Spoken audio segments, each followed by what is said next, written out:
This is the first time I've ever heard of this painter. Are you familiar with his paintings? No. I found out about him at the same time as you, when I saw his name on the professor's list. I'll have to call my boss. Maybe he's come up with something on this painter. You knew Vambery well. Judging by his behavior, do you think he had a sound mind? Up until now, yes. But after hearing everything you've just said, I think that I actually didn't know him well at all. Do you think that the professor's death is connected to the story behind this portrait? Are you suggesting that someone capsized his ship in order to get a hold of the portrait without arousing suspicion? I know that's not very likely. I think that the other paintings that sank were a lot more valuable. You're right, but why does Vambery sound so frightened in his recording?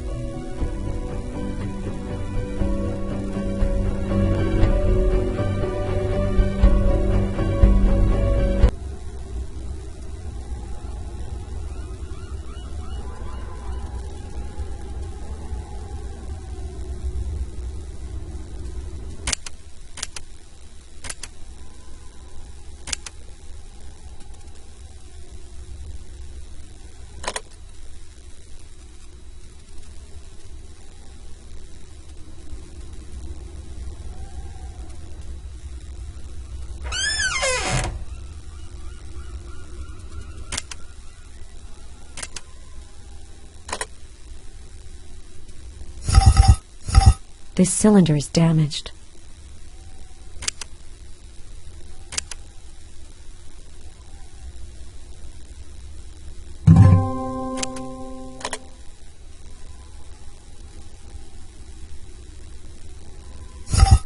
Oh, I've bungled it. Oh, I've bungled it. It looks like it's in working order. I should be able to listen to the wax cylinder that I found in the vault. Oh, I've bungled it. November 1870. I have just come back to Budapest, exhausted, and no longer have the strength to write. I shall therefore dictate this journal to stamp in my memory the tragic events I experienced in Vladoviste. My struggle with Dracula concluded in a stalemate. The Count will certainly not come after me in Budapest, but I had to flee far from his land. If I were to return, I'd be immediately arrested as an accomplice to murder. In his Transylvanian stronghold, Dracula is untouchable. His will is law, and no one disobeys him. He does occasionally change his hunting ground, for he is hungry for new prey. That is the reason he bought a house in Budapest. Fate caused him to choose as his notary my friend Leon Hartner, then to desire his wife and take flight with her. With Leon, he set out in pursuit of the accursed couple. I quickly understood that the Count was drawing Luciana onto the path of the dragon. By an engagement present, he wanted to offer her eternity. We followed the lovers from city to city, but unfortunately, we were always one step behind. And when at last our long chase led us to Vladoviste, we didn't even have time to enter the Count's castle before the horror struck us. We were staying at the inn. My room communicated with yours. In the night, I heard Luciana's voice calling out to her husband.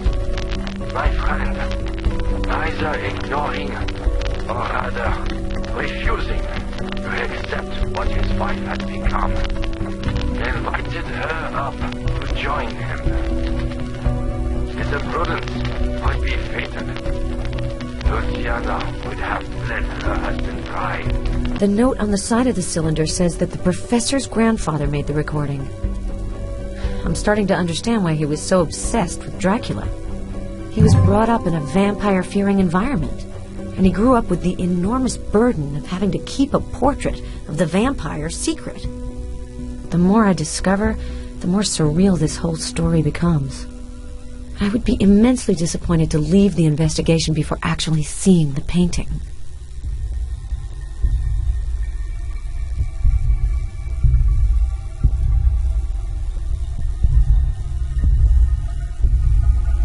Does the Path of the Dragon remind you of anything?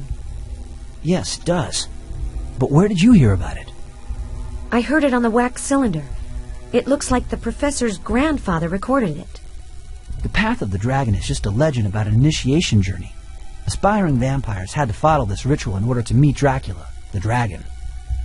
Different people have different theories about how humans become vampires. Some people say you just have to be bitten. Others say that you have to drink vampire blood. And what do you think? I don't think anything of it. Vampires are just a figment of the imagination.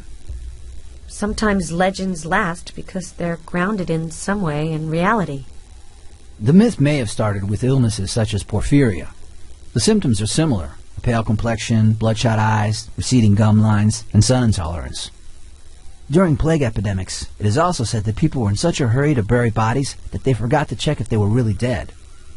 And when the poor guys buried alive managed to extricate themselves from their tombs, the terrified population thought they were ghosts. And then they stuck stakes into their hearts, killing them once and for all. I've already heard... I'm surprised, Ellen. You're right.